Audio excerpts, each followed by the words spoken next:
La historia de la Iglesia de Jesucristo merece que se recuerde. Pesquisas. Mormonas. Buenas a todos, amiguitos de Pesquisas Mormonas. Les habla Manuel, el héroe de los chicos. Bienvenidos al episodio 157 del 26 de julio de 2020 de Pesquisas Mormonas. Hoy no tengo a nadie quien agradecer, porque en realidad se me está yendo la gente. Lo poco que me están ayudando en Patreon ya se están yendo. Y claro, está dura la cosa, ¿no? Con la pandemia, mucha gente que está perdiendo su trabajo. Ahora, si pueden donar alimentos o lo que fuera a algún grupo local, algún hogar de desamparado, un hogar para mujeres, envíenme la información y les agradezco en el programa lo mismo que si me hubieran donado a mí. Y, por supuesto, gracias a Joy, Chris y Cuau por administrarme los grupos y las redes sociales. El programa de hoy no tiene realmente un tema principal, es más que nada noticias y preguntas o respuestas a mensajes. Pero me parece que algunas de las noticias y algunos de los temas que investigué para las respuestas están bastante interesantes. Noticias.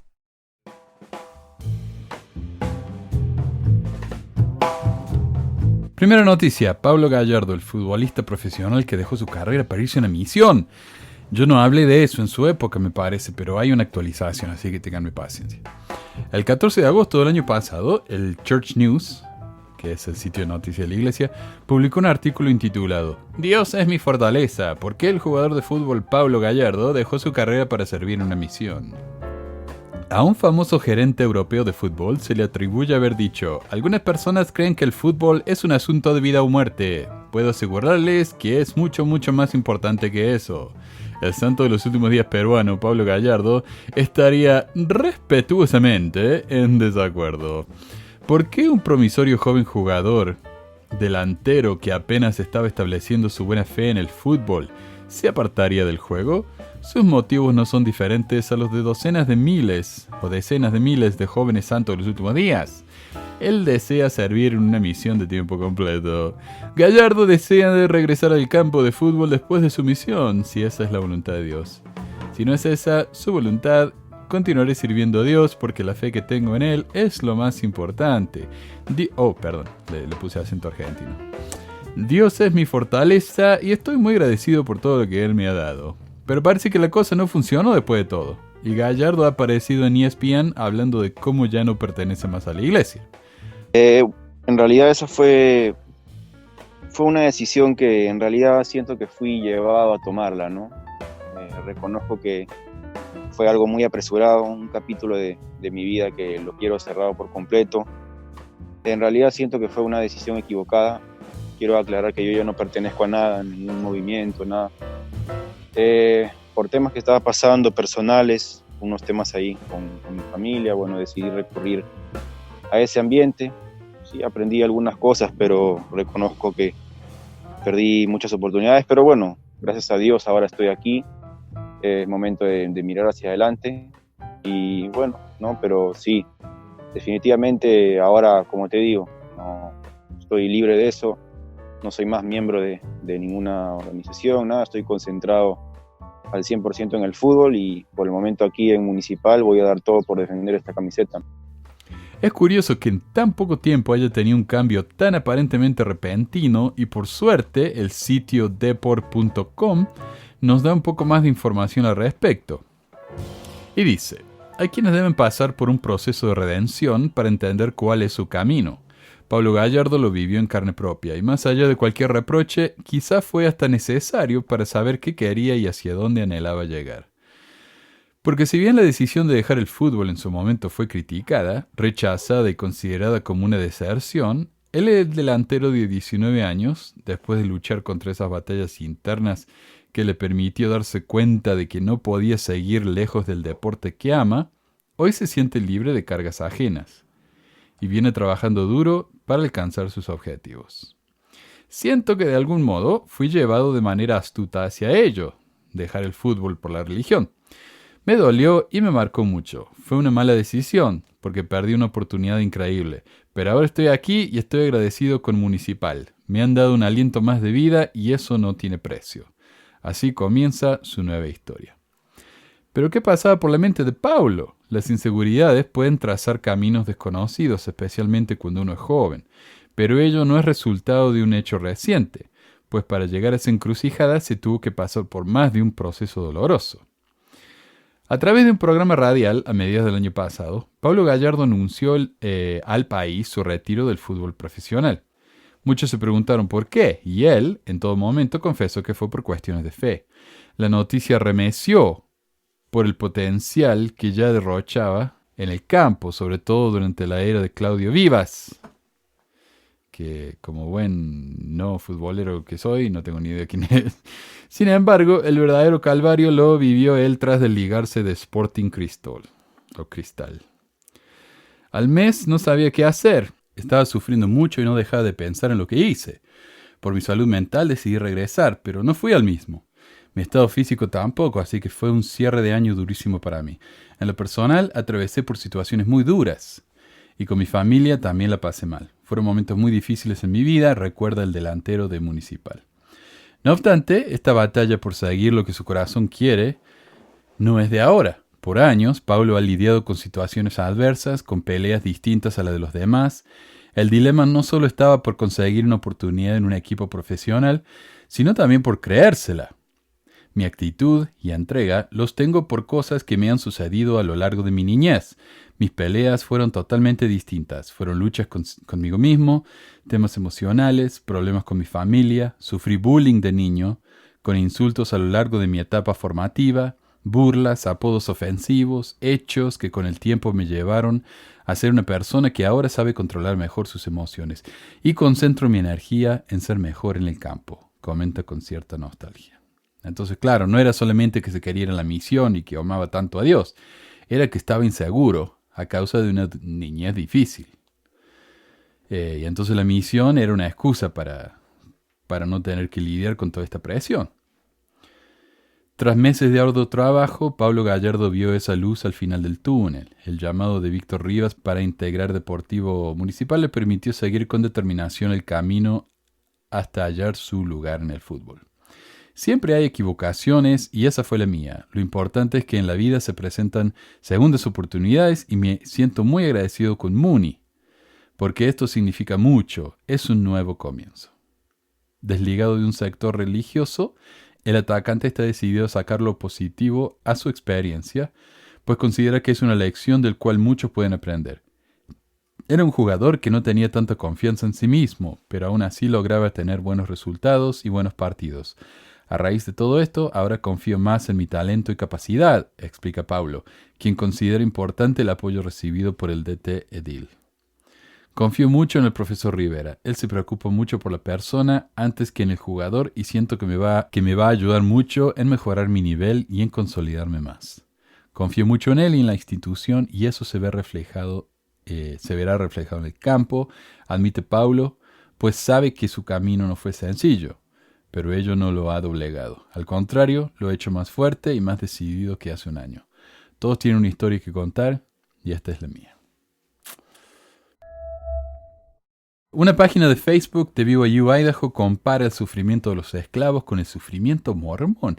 Y esta noticia es similar a lo que mencioné sobre el autor ese de libros para chicos, que dijo que si los mormones deben salir adelante por sus propios medios, los negros también deberían poder hacerlo.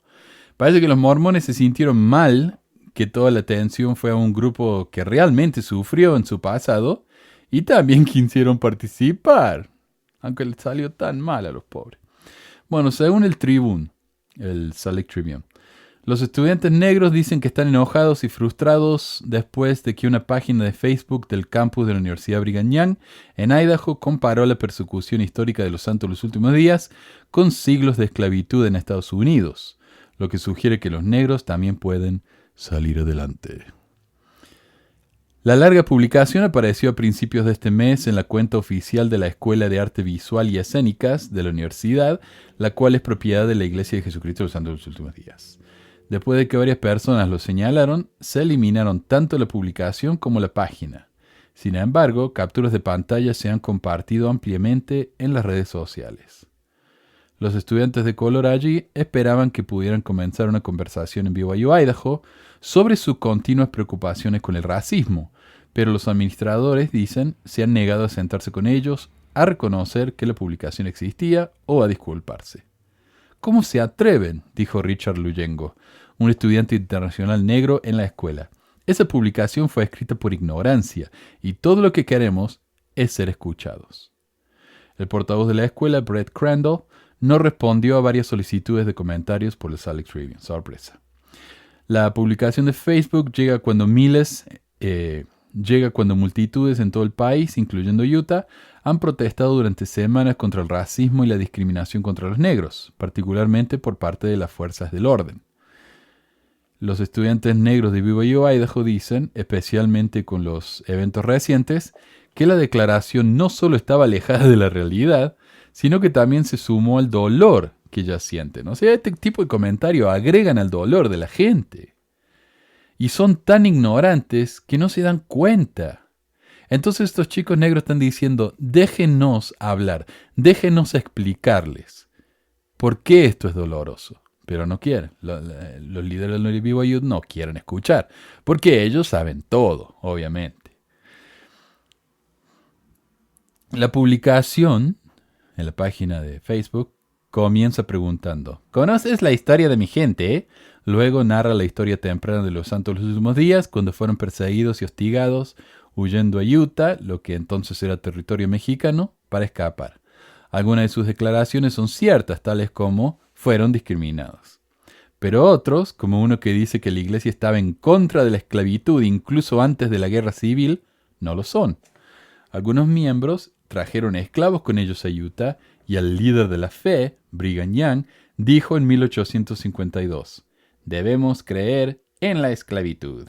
Durante varios renglones, el artículo discutía cuántos en la fe fueron golpeados y asesinados por sus creencias. Sin embargo, una vez que se reasentaron, superaron esas pruebas y prosperaron gracias al trabajo duro y la dedicación.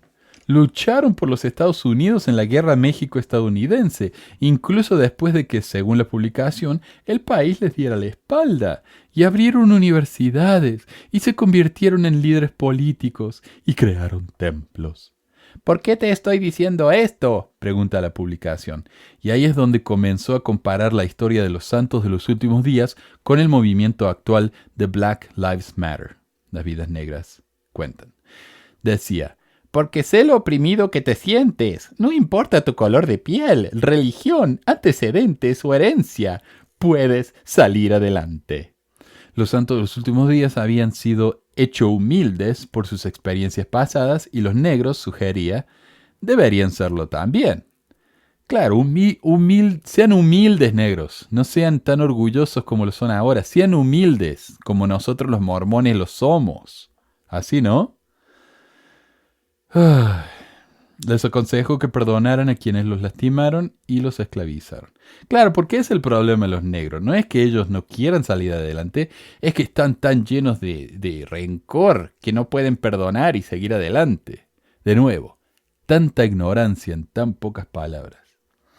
Frederica Thomas, una estudiante negra en BYU, Idaho, dijo que el sufrimiento que las personas negras han experimentado durante generaciones es incomparable y continúa hasta nuestros días.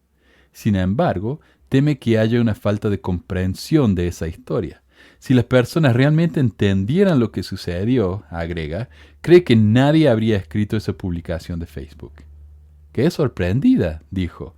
Es solo una extensión de lo que está sucediendo en todo el país.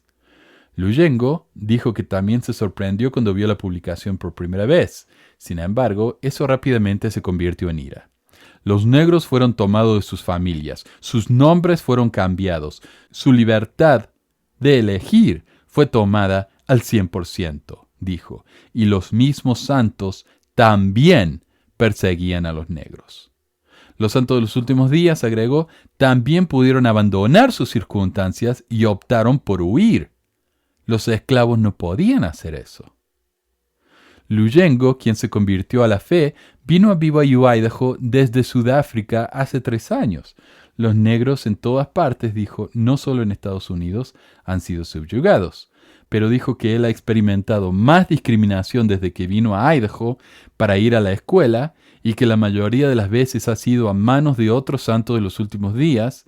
Tanto la fe como la universidad tienen poca diversidad, dijo. ¿Y por qué es importante la diversidad? Porque así podemos ver a gente que ha pasado por experiencias diferentes y aprender de ellos. El hecho de que tantos mormones son gringos blancos de Utah que nunca han visto un negro en su vida, hace que tengan teorías estúpidas, ignorantes, que los hace quedar como el traste, ¿no? Muy mal. Pero bueno, claro. Estamos bien, ¿no? No escuchemos a estos chicos, no nos hace falta aprender.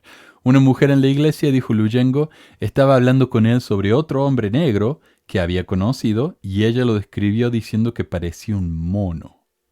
Un estereotipo racista sobre los negros. Y esto es interesante porque hace unos años, yo recuerdo que salió incluso en algunas noticias, que cuando uno buscaba el planeta de los simios en el sitio de Walmart, la película El planeta de los simios, como resultado le daba un montón de películas o libros o cosas así que se refería a personas negras.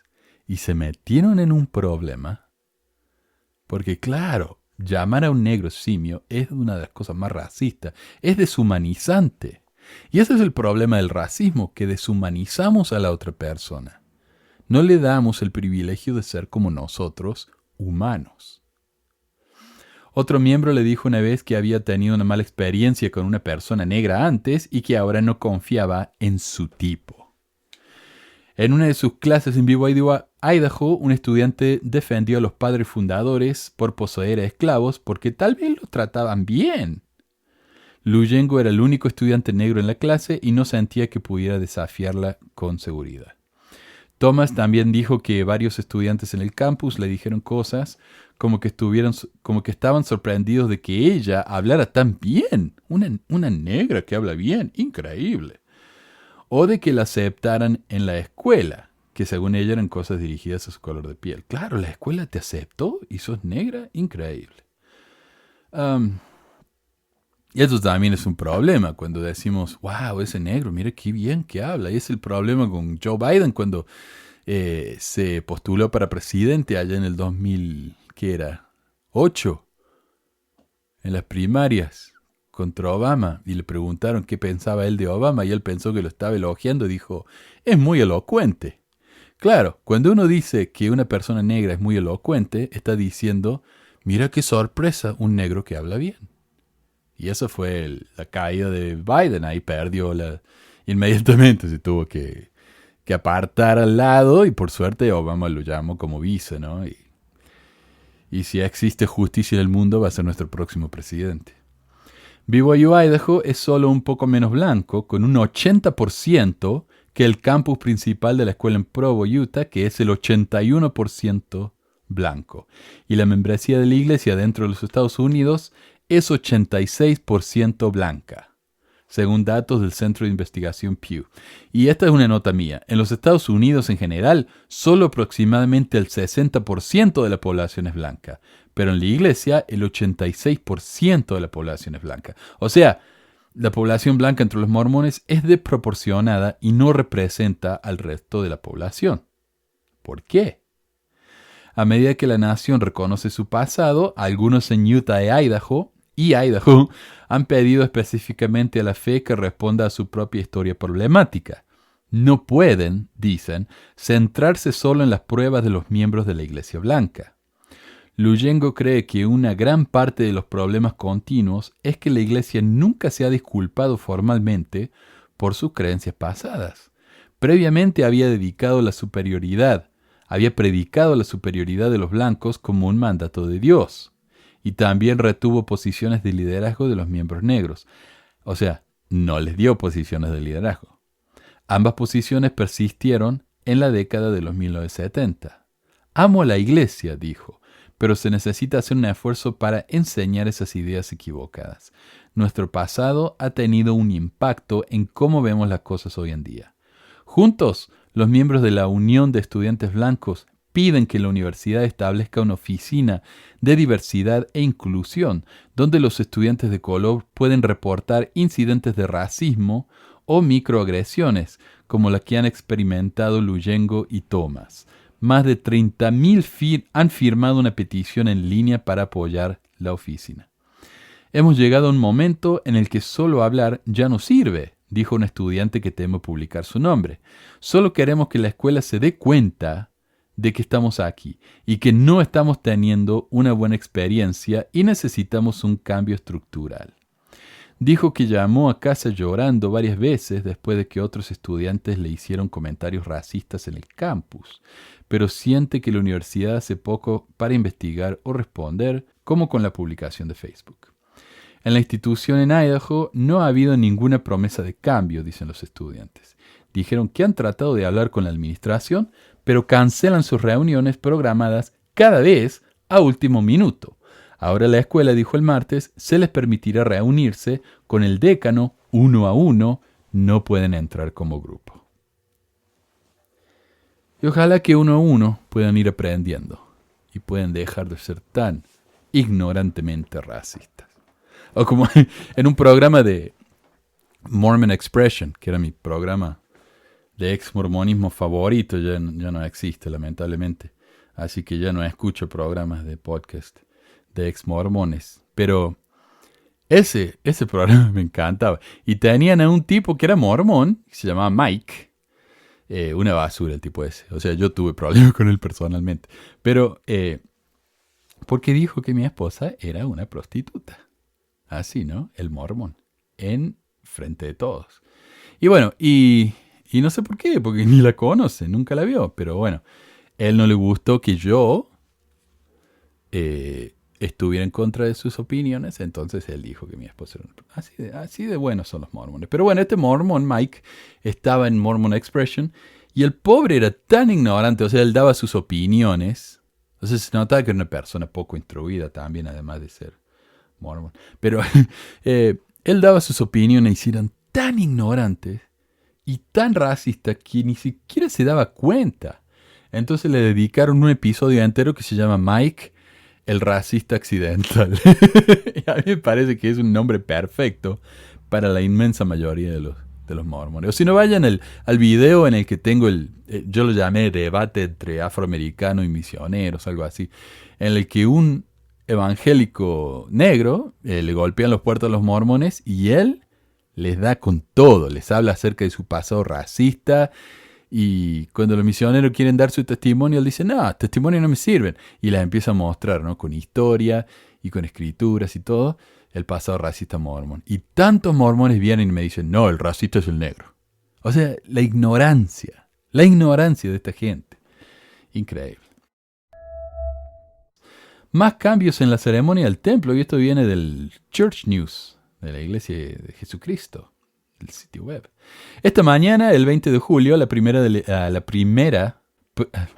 voy a ser honestos, esta traducción la saqué de Más Fe y han puesto la primera de la Iglesia en vez de la primera presidencia. Bueno, la primera presidencia de la Iglesia de Jesucristo de los Santos anunció cambios en la ceremonia de investidura del templo.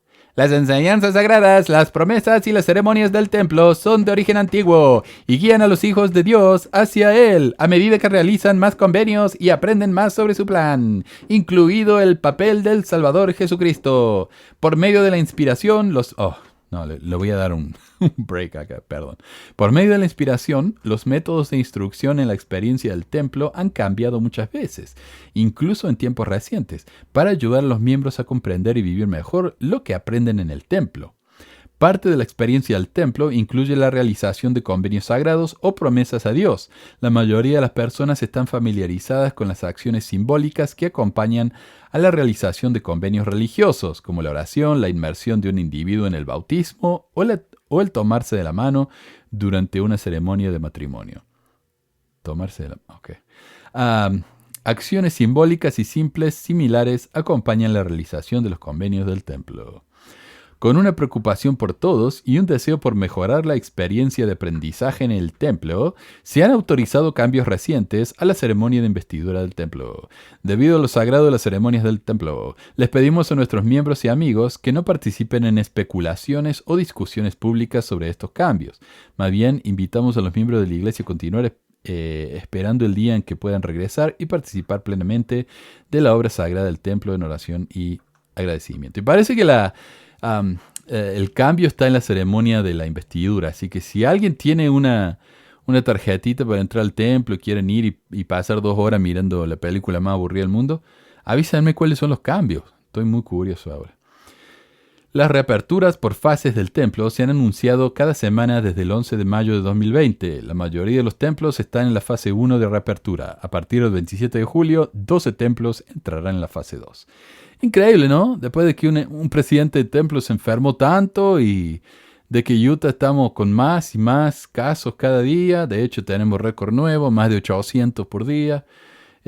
Claro, abramos los templos porque no pasa nada, ¿no? Está todo bien.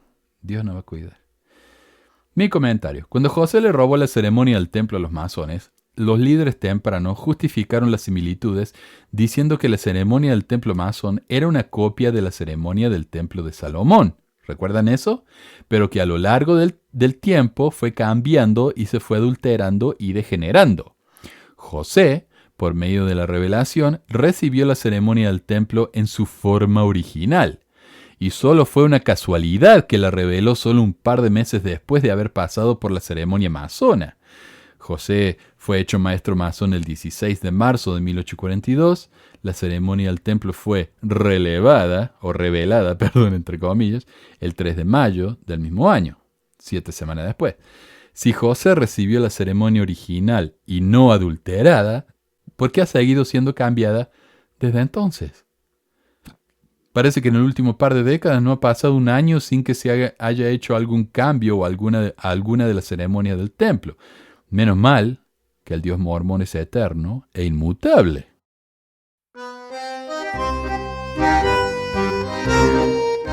Mensajes. Un anónimo con una foto de manga, de dibujito de manga. Yo no entiendo la extraña obsesión de los apologistas mormones con los dibujitos animados.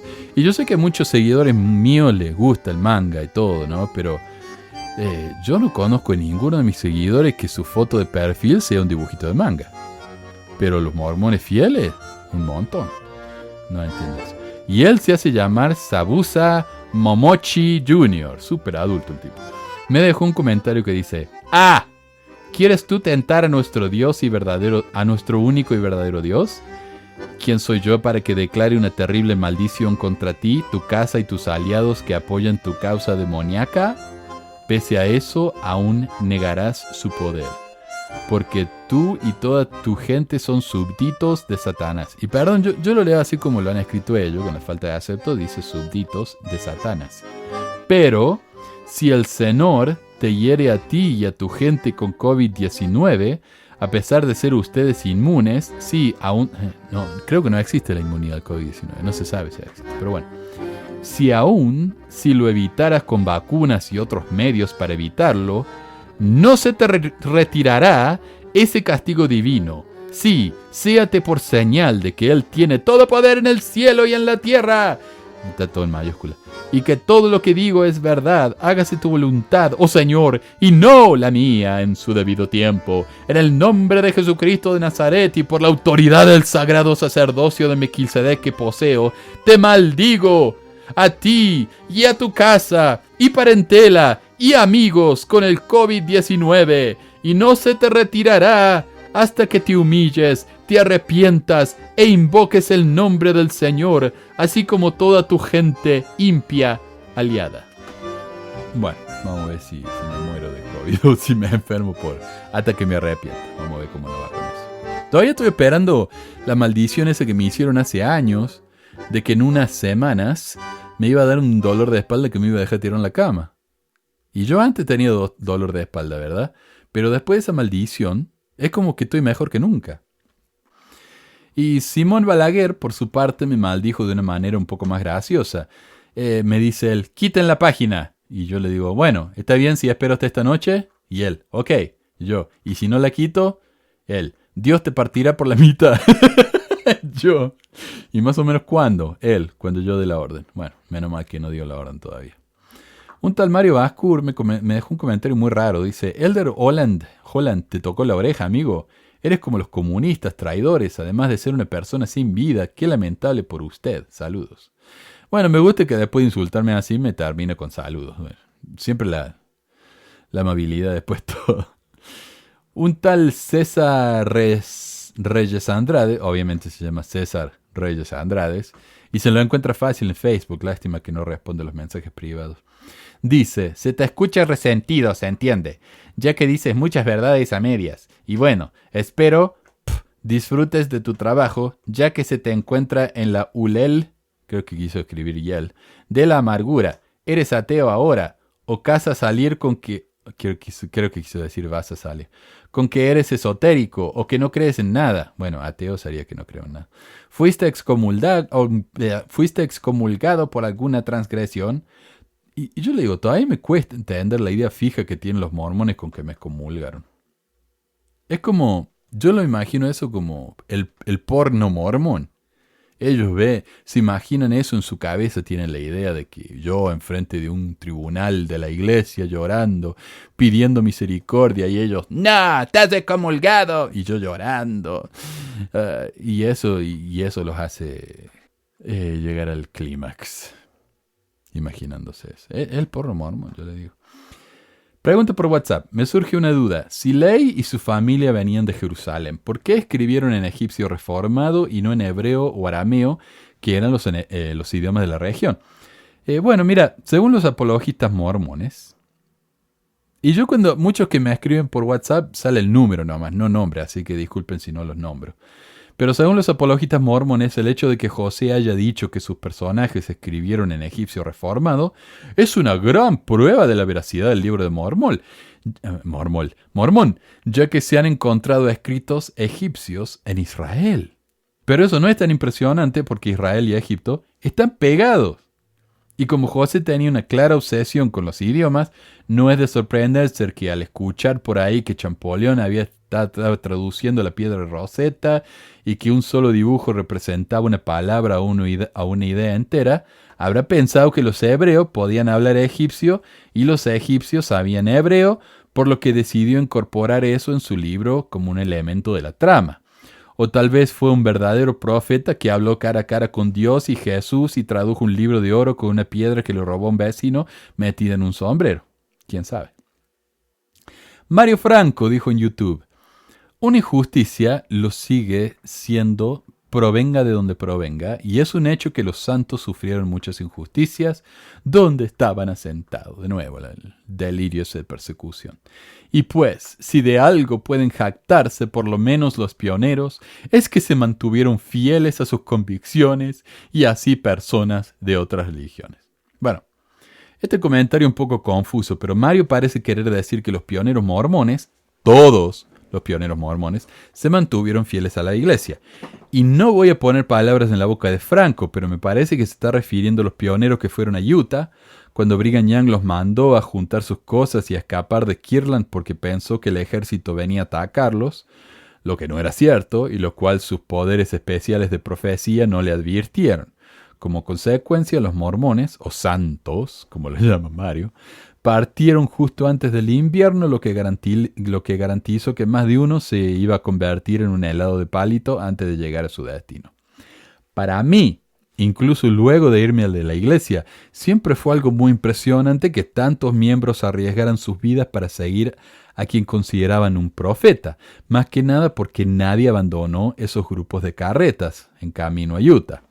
Eso tenía que contar como algo a favor de la iglesia, ¿no? Por supuesto, cuando uno lo ve más de cerca, la cosa no es tan inspiradora como podemos pensar. Y el material de la siguiente sección viene del libro Handcarts to Zion, de Heffen y Heffen. Hubo varias olas de viajes a Utah. Las primeras 3 estaban compuestas por un poco más de 800 personas, con unas 25 muertes en el camino. Las carretas de mano, que no eran mucho más que una simple carretilla que podía llevar entre 100 y 200 kilos de cargo, estaban hechas de madera verde, por lo que se rompían fácilmente. Además de que las ruedas eran solo de madera, no tenían el marco de metal que luego tendrían, ¿no? Lo que también causó muchas roturas en el camino. Estas 3 compañías no tuvieron mayores problemas para llegar a su destino, a pesar de las muertes y los inconvenientes, especialmente porque viajaron durante la primavera. Luego de eso, la compañía de Willie viajó de Iowa con unos 500 inmigrantes de Europa. Pero al llegar a la ciudad de Florence, unos 100 decidieron quedarse en lugar de partir hacia Sion, y solo 404 permanecieron en la compañía. De esos 404, 68 murieron en el camino. Por su parte, la compañía de Martin salió con 576 inmigrantes, de los cuales 145 fallecieron.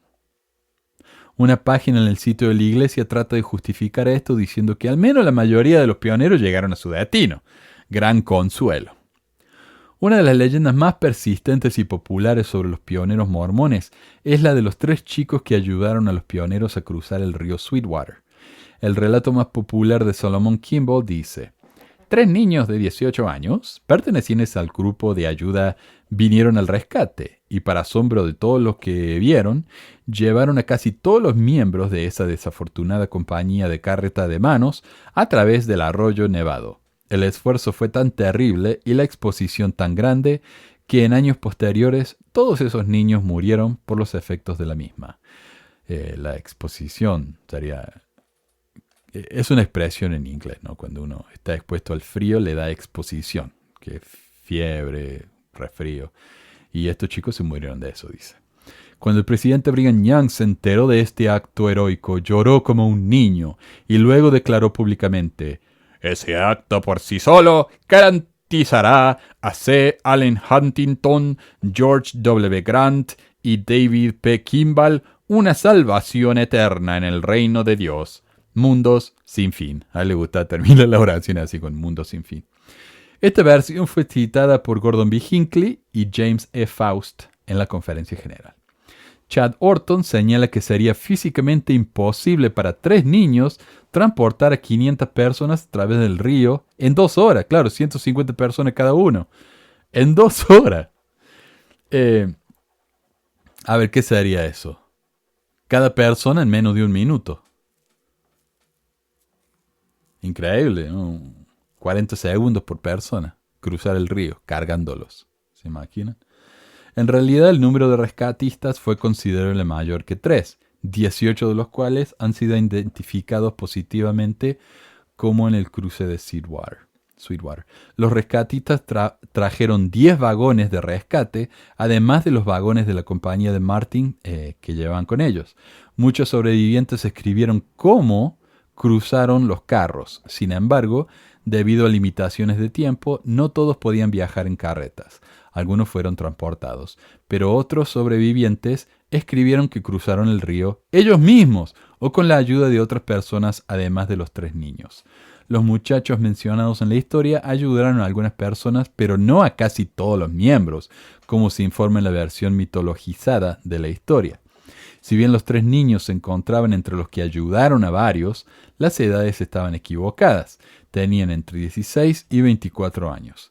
No hay evidencia médica de que murieron por los efectos del cruce, y la mayoría vivió vidas activas y relativamente largas. Fuera de la historia de Kimball, no hay otra versión de que Brigham Young les prometiera la salvación eterna a los rescatadores en base a un solo acto. Orton señala que tal promesa es inconsistente con la doctrina de la Iglesia. Aunque, para ser justos, José Smith prometía la promesa a las chicas que se casaron con él y a toda la familia, lo cual tampoco es parte de la doctrina, pero él lo hacía. Así que. Decí que prometía la promesa. Prometía la salvación, no la promesa, agilao. John Thomas señala que Solomon Kimball no fue testigo del cruce, sino que se basó en gran medida en otras fuentes, particularmente en la narrativa de 1888 de Orson F. Whitney, quien también afirmó que todos los niños murieron a causa del evento, a pesar de que Huntington todavía estaba vivo en 1888, cuando contó su historia. Bueno, y esta es la parte que más nos interesa, ya que es la respuesta al comentario de Marito. Otro mito común es que ninguno de los sobrevivientes de la compañía de carro de mano de Willie o Martin se quejó y nunca se reincidió en la iglesia. La fuente más popular vino de William Palmer, quien parafraseó un comentario que Francis Webster había hecho en una clase de escuela dominical en Cedar City. Él escribe: ¿alguna vez oíste a un sobreviviente de esa compañía pronunciar una palabra de crítica? Ninguno de los miembros de esa compañía nunca renegó ni abandonó la iglesia, porque cada uno de nosotros llegó al conocimiento absoluto de que Dios vive para que lo conociéramos en nuestros momentos más extremos. Esto fue citado más tarde por David O. McKay en 1948 y más tarde por Gordon B. Hinckley y James E. Faust en la conferencia. Y creo que fue uno de los discursos que se asignaron para enseñarse en la escuela, en el sacerdocio, en la Sociedad de Socorro, porque yo me acuerdo haber leído esto en una de mis lecciones del sumo sacerdocio, así que hasta no hace tanto se ha estado enseñando esta mentira. Sin embargo, varias personas en las compañías de carros de mano de Willie o Martin dejaron la iglesia, incluyendo a John Chislett, John Hampson, Elizabeth Sermon, Henry Augustus Squires, Henry Kemp y Deborah Jane Chapman, y muchos de los sobrevivientes se quejaron. Y un ensayo en BYU Studies incluye una carta que Elizabeth Whittier Sermon Kemp, una de las pioneras en la compañía de Martin, escribió a sus 4 hijos. A medida que me acerco al final de mi carrera terrenal, trataré de escribir algunas líneas de mi viaje a través de las llanuras, aunque esto me trae muchos recuerdos dolorosos y me causa muchas lágrimas. Luego explicó cómo ella y su esposo habían pagado para emigrar en un equipo de mulas, pero se vieron obligados a abandonar sus planes en Iowa City y unirse a la compañía de Martin. Es como si yo pagara por un viaje en tren y me dicen: no, lo siento, mira, en vez del viaje en tren, acá hay un par de zapatos y una mochila. Vas a tener que hacer el viaje caminando y llevando todas las cosas en la espalda. Es el equivalente, ¿no? Una disputa posterior con el capitán Edward Martin sobre el aumento de la carga de harina que se colocó en los carros de mano a las afueras de Florence, Nebraska, llevó a Elizabeth a notar en su carta: me hirieron y fue una herida grave. Ella procedió a informar que después de esto me ocurrieron muchas pruebas, incluidos desacuerdos adicionales con los líderes y miembros de la compañía, y los problemas asociados con la escasez de alimentos y el clima frío que contribuyeron a la muerte de su esposo. Una vez en Utah se casó con Robert Camp, un soltero de mediana edad, a quien describió como un soldado de la fortuna para evitar la poligamia. El resto de mi vida todos lo saben, escribió, y no fue un lecho de rosas, se lo aseguro. Una nota incluida con su carta escrita por un nieto informó que un desacuerdo que Robert y Elizabeth habían tenido con los líderes locales de la iglesia sobre el matrimonio plural hizo que Robert escribiera que ambos renunciaron a la iglesia. Según su nieto, Robert finalmente se abrió camino hacia el oeste desde Utah hasta San Francisco y a su debido tiempo Elizabeth se unió a él allí, donde murieron en 1893. Es también importante notar que la gran mayoría de los pioneros eran inmigrantes de Europa y muchos habían llegado a los Estados Unidos con un préstamo de la iglesia, por lo que abandonar las compañías durante el viaje no era algo realista, ya que no tenían otros recursos ni familiares o amigos con quienes quedarse hasta que pudieran salir adelante. Estaban endeudados con la iglesia y no tenían un peso. Entonces, ¿cómo se iban a ir? En conclusión, las historias de la inmensa fe de los pioneros mormones son inspiradoras y en muchos casos reales y acertadas, pero también están llenas de mitos, leyendas y exageraciones avanzadas por los líderes más altos de la iglesia, quienes probablemente sabían la verdadera historia, pero prefirieron avanzar una mentira reconfortante. J. Argentina me comentó en YouTube: en la revista de la Iglesia Julio 2020 dice: ¿cómo sabemos si una fuente de datos sobre la historia de la Iglesia es confiable? Todos sabemos que el reto de la era de la información no es buscar respuestas, estamos rodeados de respuestas, sino discernir entre las respuestas buenas y las malas, la información buena y la mala. Otra vez, dice J. Argentina, la iglesia trabajando en la mente de las personas. La iglesia sabe que toda la información vergonzosa estaba saliendo a la luz y teme por sus finanzas y su adicción al poder. Y esto es algo bien interesante porque el artículo no da ejemplos específicos, sino que lo deja tan vago que un lector descuidado podría pensar que todo lo negativo en el Internet es malo y debe ser rechazado, o que son mentiras. Por ejemplo, el artículo continúa y dice: tengan cuidado con las fuentes de información que tan solo procuran desacreditar a las personas. Más bien busquen fuentes de información que se basen en los registros que las personas mismas han dejado y que procuran ser justas con la gente. Es muy sencillo hallar faltas en la gente del pasado, juzgándolas según las normas actuales. Sacar una cita o un incidente fuera de contexto y hacerlo parecer alarmante. Ok, yo recuerdo que cuando yo hablaba acerca de la carta de José Smith justificando la esclavitud, muchos me argumentaron de que yo estaba siendo injusto porque en la época de José Smith la esclavitud era legal y era algo que uno consideraba un hecho. Entonces, ¿cómo puedo criticar yo a José Smith por pensar igual que toda la gente de su época? El problema es que José Smith era supuestamente un profeta de Dios y él podría haber sabido, por medio de la revelación, que la esclavitud era un asco y que iba a ser un problema para la iglesia en el futuro, cuando se supiera que ellos la defendieron. Segundo, en la época de José Smith había mucha gente que estaba en contra de la esclavitud. Y no estoy hablando de negros, estoy hablando de blancos, que eran abolicionistas. Gente que murió defendiendo el derecho de los negros a ser libres. Entonces sí, no saquemos fuera de contexto, demos el contexto entero de que en la época de José Smith había gente mucho más misericordiosa y mucho más humanista que él. ¿Ok, iglesia? Den el contexto entero. Pero bueno, al decir esto, el autor del artículo le está dando una buena excusa a los miembros para rechazar cualquier información negativa porque está sacada fuera de contexto. Por ejemplo, en mi video en el que Bednar dice que no hay mormones homosexuales, el comentario más común de los miembros es que debería haber puesto el video entero y que esta cita estaba sacada de contexto a pesar de que incluyo el enlace al video entero en la descripción del video y en varios comentarios y de que el video completo es larguísimo.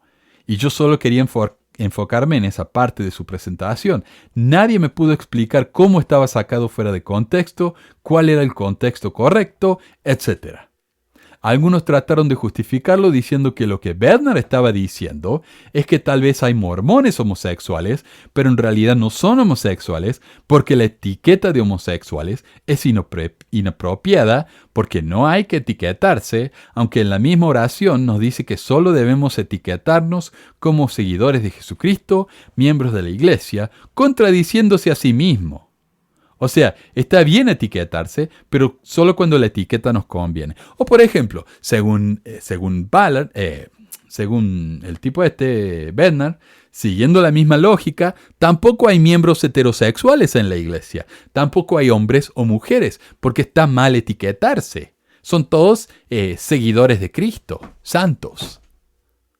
O sea, es increíblemente estúpido el argumento de Bednar, pero los mormones, está sacando fuera de contexto. Otra, hoy mismo publiqué el video del Elder Falabella, estoy grabando esto el jueves, diciéndoles a los obispos de Venezuela que dejen de ayudar tanto con cajas de comida, porque ya no se puede. Porque obviamente la iglesia está sufriendo tanto, ¿no? Ahora, hermanos, tenemos una situación un poco difícil en Venezuela y es que desde hace 2 años hemos estado repartiendo bolsas de comida. Y lo hicimos en un momento en donde los alimentos escaseaban tremendamente en Venezuela. Yo tuve la oportunidad de visitarles y vi esos supermercados vacíos, que no había nada para comer. Vi gente que no llevaba más que una hogaza de pan en sus manos porque no podía comprar más. No había trabajo, no había dinero. Ahora hay alimentos, pero el dinero escasea. No hay trabajo que dé suficiente para poder comprar esos alimentos. Y ahí es en donde viene la oportunidad que tenemos de trabajar junto con el Señor. Y Él nos acompañará en nuestro esfuerzo. Porque repartir bolsas de comida no es una opción que debe durar para siempre. Eso es un asunto momentáneo. Y lamentablemente hemos visto de que hay unidades en donde todos los miembros reciben la bolsa de alimentos. Y yo quisiera decirles que hacemos un daño a los miembros cuando nos comportamos de esa manera. No les ayudamos en nada. Lo que debemos de cultivar es la autosuficiencia y otra vez el trabajo, y el Señor les acompañará. Tienen que poner a prueba su fe. El video, al menos la sección donde habla de este tema, está completo. Pero eso no hizo que una tal Carla Castejón comentara: comentario fuera de lugar y video editado de forma maliciosa. Sean más serios. Cuando le dije que el video estaba completo, al menos la parte donde hablaba de esto, la sección está completa. Y que nos dijera cómo había sido editado, porque no van a ver ninguna edición. No hay ningún corte en el video. Está de principio a fin, tal como él lo publicó, con la esposa atrás de adorno, con sus bufanda de seda, pestañeándole a la cámara y todo, ¿no? Ahí está. Está todo. Pero no, yo le pregunté, ¿cómo está editado? No solo maliciosamente, ¿cómo está editado? Punto. Pero ella empezó a cambiar el tema, a decirnos que teníamos que dejar de editar videos maliciosamente, otra vez, y que no entendíamos qué es la autosuficiencia. O sea, nada que ver. Le seguí pidiendo que me dijera cómo estaba editado el video y que de ser posible nos diera el enlace al video completo, pero siguió dando excusas, dijo que ella vio el video completo original, que no era lo que yo había compartido, empezó a hablar de otras cosas y dijo que no era responsabilidad de ella defender su posición porque este es mi canal y yo tengo que poner el video completo. A pesar de que puse el video completo.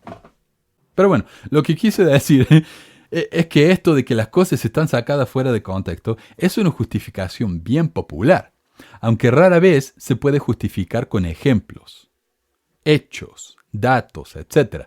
Lo que hacen los miembros, entonces, es repetir el versito oficial sin darle mayor consideración a lo que están diciendo.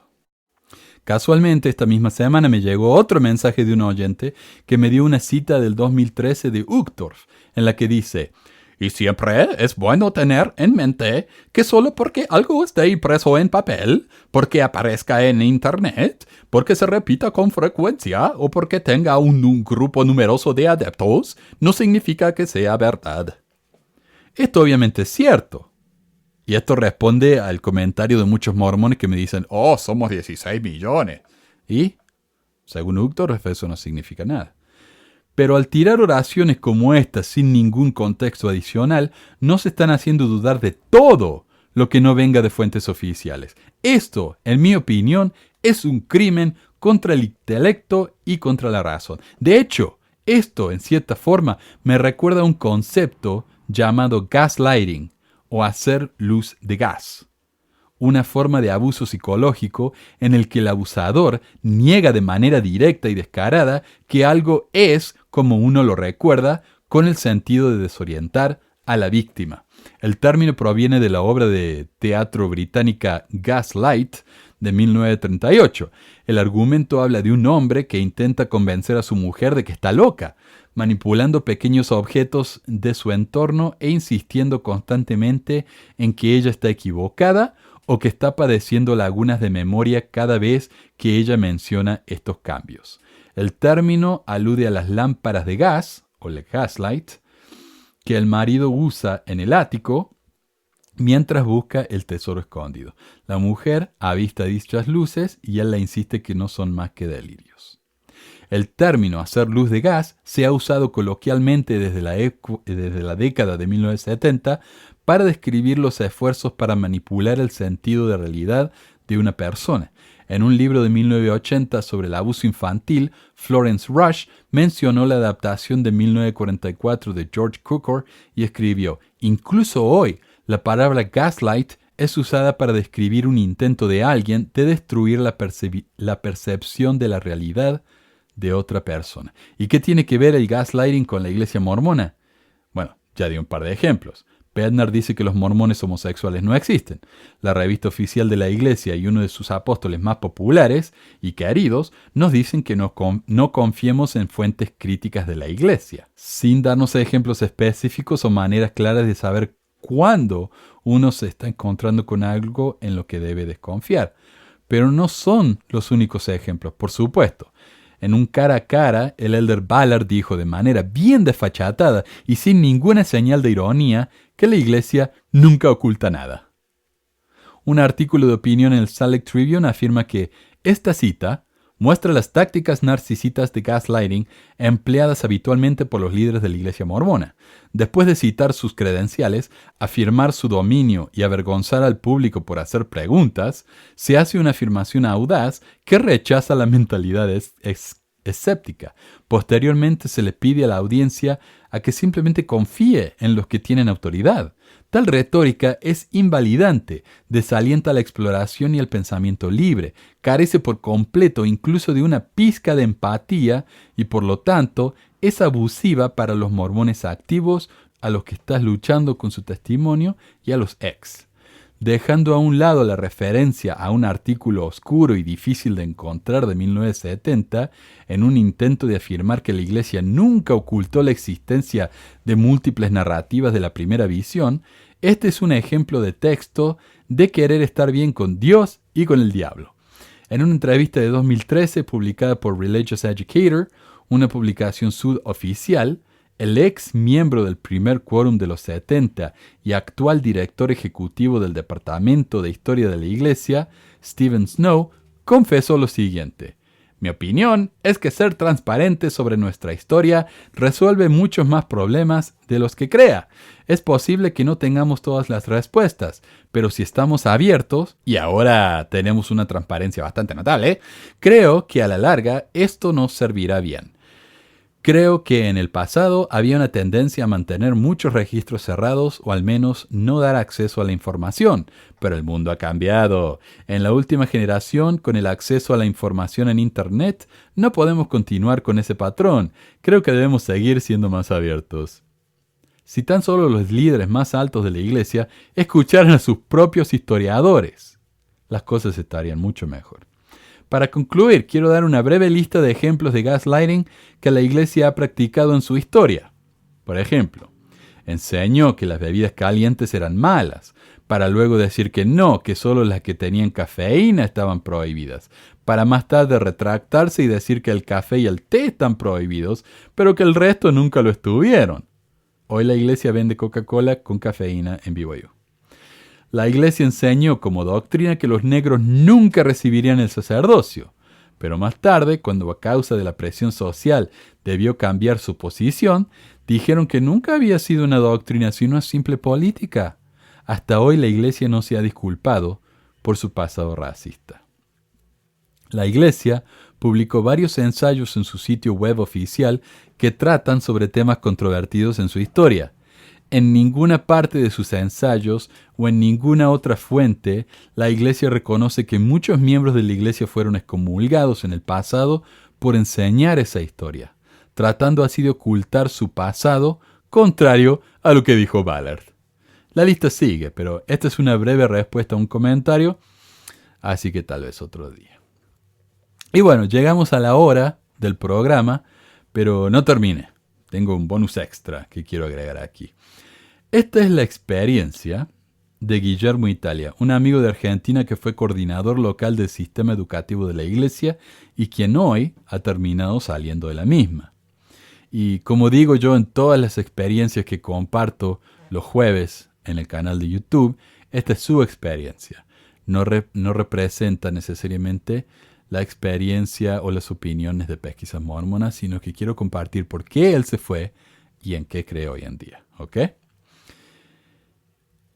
Y Guillermo dice: estimado Manuel, salir de la iglesia mormona no significó solo una decisión. Fue un cambio en mi forma de vida, en mi personalidad, en mi profesión, mi familia, mis estudios, mis opiniones y mis creencias. Significó una crisis.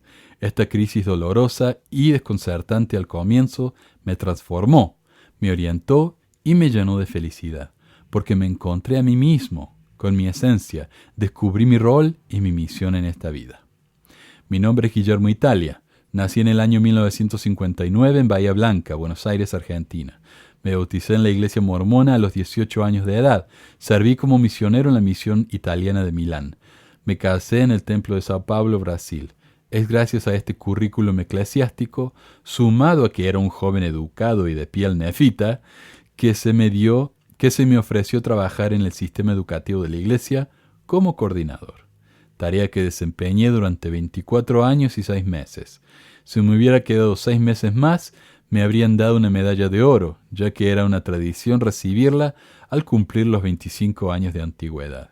De haberla recibido, seguramente ya la habría vendido. A medida que transcurrió el tiempo en el que me desempeñé como empleado de la Corporación del Obispado Presidente de la Iglesia, y este extenso título en mi medalla de oro habría aumentado considerablemente su tamaño, recibí varios llamamientos en la iglesia. Tener un automóvil 0 kilómetro de la corporación a mi cargo y un buen sueldo sumó a mi educación y mi piel néfita algunos párrafos muy importantes en mi currículum eclesiástico, por lo que mis llamamientos siempre fueron importantes. Los cargos en la iglesia me dieron autoridad y la autoridad me daba poder. Y como a todo hombre, creo que el poder me daba placer, que lo ambicionaba y lo buscaba. ¿Cómo podría ser de otro modo?